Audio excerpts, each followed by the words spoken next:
Okay, are you ready for this one? You're going to say, Neil, this can't be real, what you're talking about today. This can't be real. Actually, it is real. This is breaking news. This has just been announced.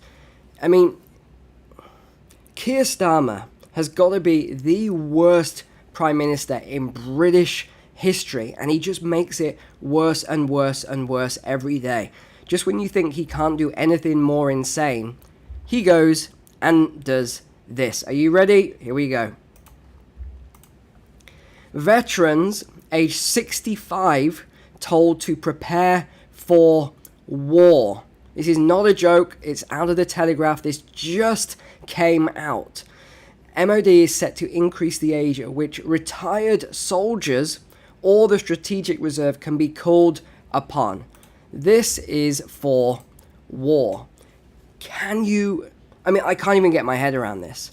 Because I know I've got a lot of vets or veterans that watch my channel. I'm ex-veteran myself. I was in the army for 10 years. I retired as a sergeant. Most people think I was an officer. I wasn't. I actually went through the ranks.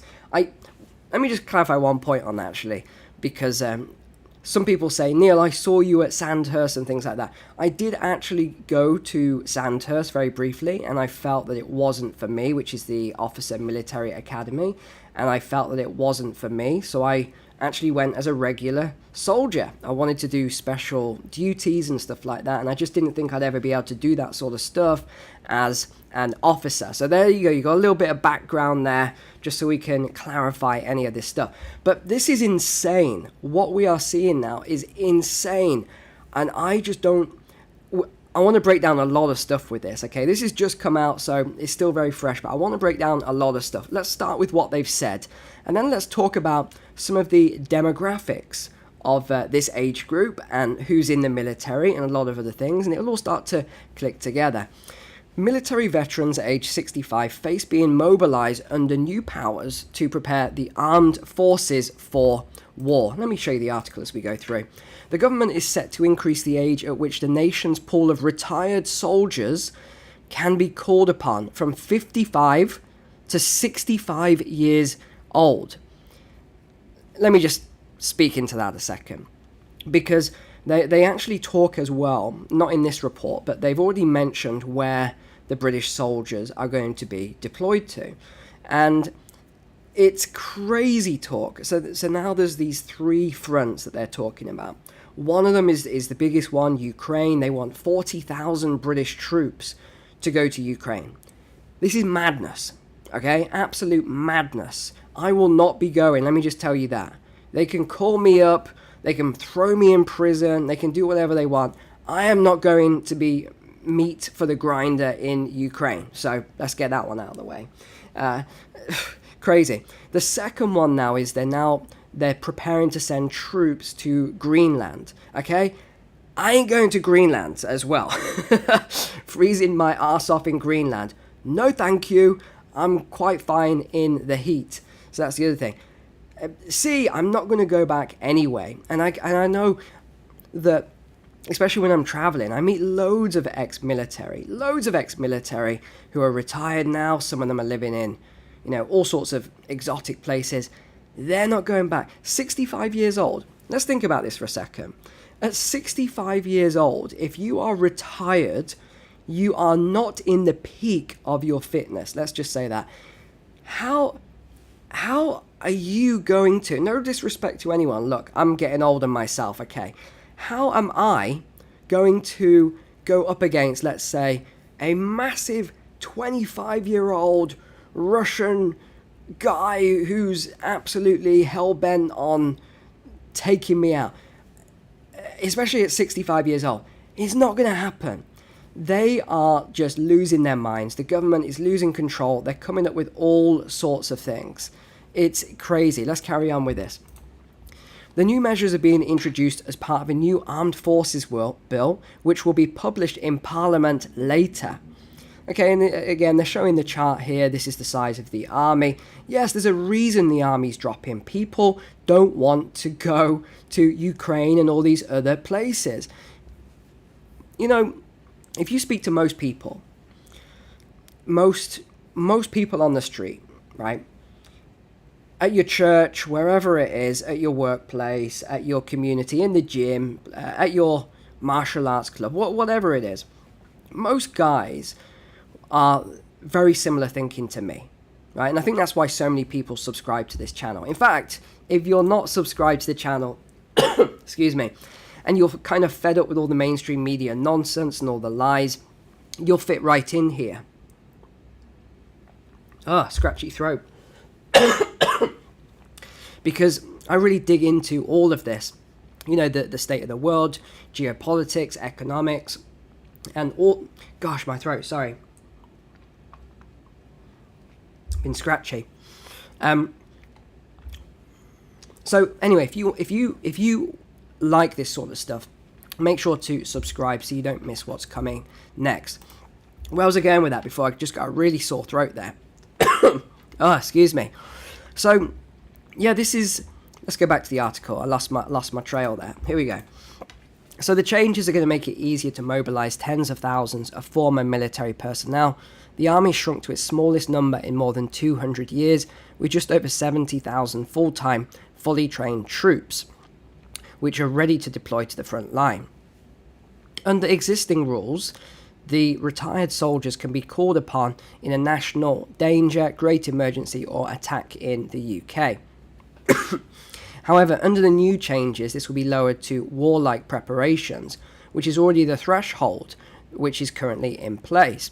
The measures come amid fears that Britain could be dragged into a full-scale war in a matter of years. So just a few years away, they're saying. Defence and security chiefs have repeatedly warned of the potential for this in recent months. The Armed Forces Minister said that war was already knocking on Europe's door, and Britain had to be prepared for a conflict that was bigger than those fought in Iraq and Afghanistan. Last week, the UK announced it would be deploying troops to Ukraine alongside France if and when a ceasefire deal between Moscow and Kyiv is agreed. Now, I wanted to look as well, can this be enforced, right? What's the consequences if you don't report for duty? So, they say it is a criminal offence. Under the Armed Forces Act 1996, if you don't do it, you can go to prison. Okay, so they'll class this as desertion or AWOL. By the way, I'll be reading the comments as we go through this. I want to know if you're ex-military or your partner's ex-military. Will they be turning up? I really don't think that people are going to be turning up for this. I really don't. So up to 6 months in prison. Okay, fine, I'll take that. It's cushy. It's not like a third world prison in the UK. A fine. In fact, I won't even turn up anyway, but either way. They say you can't ignore this notice. I think people will be ignoring this notice.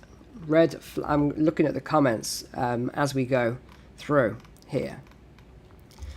And I want to show you as well, this was last week. Now my throat's recovered there. This was last week. Starmer warned Ukraine will need more than 50,000 troops on the ground. This is what he said, 50,000 troops. Let's go through a little bit of this as to what was said there. Sir Richard Sheriff, he was the NATO's Deputy Supreme Allied Commander in Europe between 2011 and 2014, said Allied forces would need to overmatch Russian numbers to ensure they could fight Putin. I mean, do you realize how many men there are in Russia? I don't know if people realize this. UK is like this, Russia like this, and you think you're going to overcome them. I just don't know what they are thinking here. He said Britain would need to deploy 40,000 troops to Ukraine. And remember 2 weeks ago now, Britain, France, and Germany signed that historic agreement with Ukraine as well, saying that they're going to be sending these troops. So basically, Starmer's saying we haven't got enough troops. We need to now recall reservists and all sorts of people. It's madness, my friends. They've said any reassurance force has to be capable of facing down Russia, and if necessary, being able to fight Russia. And this means serious capabilities, numbers, and a properly joined up military organization. Now, I wanted to show you this because I thought it was very, very interesting. So they're talking about, how we're all in it together and everything else. These are the statistics according to ChatGPT here. So this is the ethnicity breakdown as of April 2025 of the British military. It's, and again, I'm reading out what it says here. White percentage, 96.4%. Other ranks, 85.7%. That's officers and other ranks there. So anyway, it goes on and on. I wanted to go through and get a lot of information on this, but I wanted to ask it, what about the general ethnicity for, where is it here? Oh yeah, okay. So what about when you include ex-military 45 to 65? Because I'm kind of that bracket, right? So what is it? It's 96.5%. So this is actually who would be, it's British people that would be sent to the front lines. And when you start thinking about that, not to get too sort of conspiratorial here, but when you see all the things that they can't defend the borders and we can't stop all these people coming in, none of these guys, right, are joining the military. I mean, you would have thought that the government would say, all right, fine, you guys have all come in, here's what we're going to do, French Foreign Legion style. You're gonna serve for us for 5 years and then we're going to give you a passport. Nope, none of that. None of those guys are serving in the military. It's all the British guys. I tell you what, if I was living right now in any of these big cities in the UK, let me know your thoughts in the chat on this, gentlemen. If I were living in any of these big cities and I was told you've got to go to war right now and your wife or your girlfriend's going to be left in the big city with all these guys, forget it. There's just absolutely no way. And you see the sort of casualty numbers from war. Let me know, am I off on this? Am I speaking out of turn here? Again, this is not about skin colour that I'm talking about. I'm talking about the culture of the change in the UK and all these weird policies that they're putting into place that make no sense whatsoever. A 65-year-old is no use on the battlefield. I'm not speaking out of turn. If you're 65, drop in the comment and tell me. I'm sure you're going to say the same thing. Just, you're retired, your body doesn't work at that age like it used to. It's madness. This whole thing is crazy. Oh, a real quick one. I apologize for yesterday. I know I put... I told you about the gold and silver guide. I'll tell you what went wrong, because I know a lot of you said I couldn't download it. You see this here? It was a white block. I'm not good at tech, let's just say that. Tech is not my thing. This box was all blanked out, so that's why you couldn't download it. So you can get it now. Go put the link below. So it'll just help you. It's absolutely free. You don't have to pay anything. I just wanted to make this document for you to really show you how you could get involved in gold and silver. You don't have to pay a penny for it. I just made it for you because a lot of people said they couldn't afford to pay for a program. So it's absolutely free and you can grab that. Good. The other one I wanted to look at. Okay, I don't know if you saw this. This made me laugh today. So Starmer's obviously announced British troops are going to Greenland as part of their security force, etc. Do you realise how many British troops have been sent to Greenland? We should probably take the S off the word troops.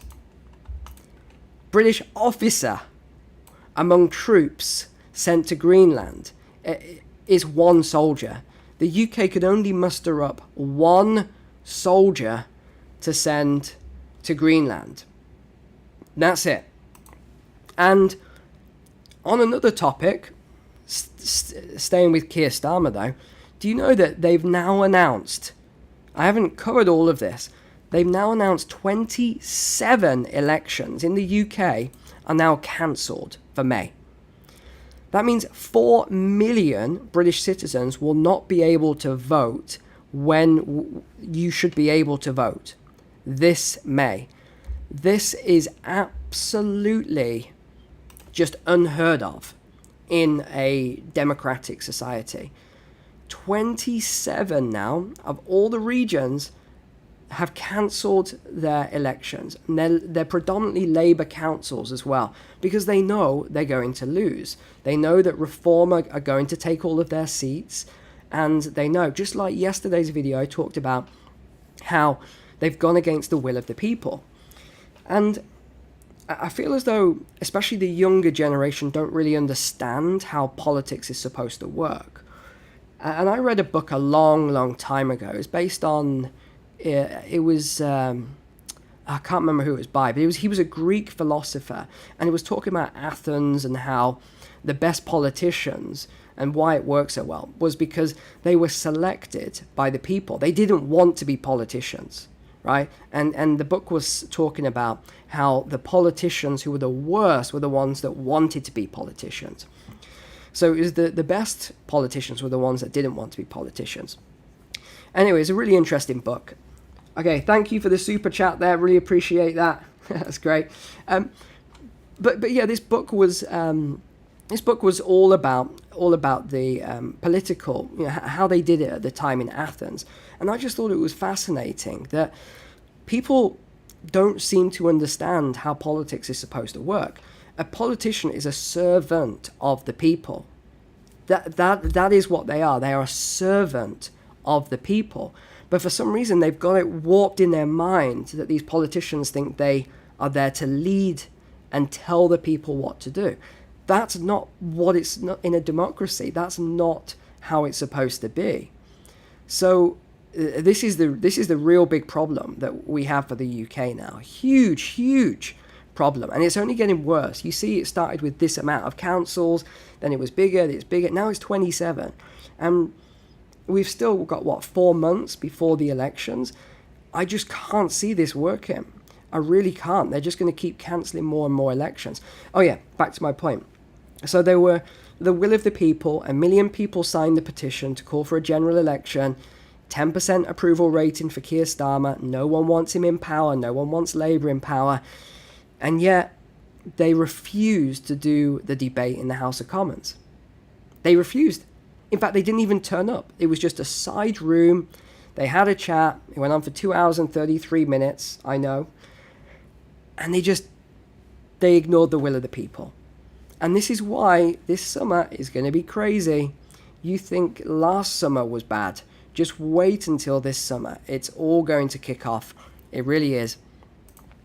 Thanks for being a subscriber here. I hope you liked today's message. If you didn't... Oh gosh, I can see some people didn't. You can't see the dislikes on the video, but I can. I can see the on my streaming software, the stats. It just makes me laugh. If ever I talk truth and I speak like what the general person is thinking about, people just lose it. So offended. They don't just leave me a comment. They email in complaint. This is a complaint. They email YouTube. They email all the other platforms I stream to. They send emails. Or he said the word white and ethnicity or something like, or they'll say, oh, he said he wouldn't leave his wife at home with all these invaders or whatever. People are mad.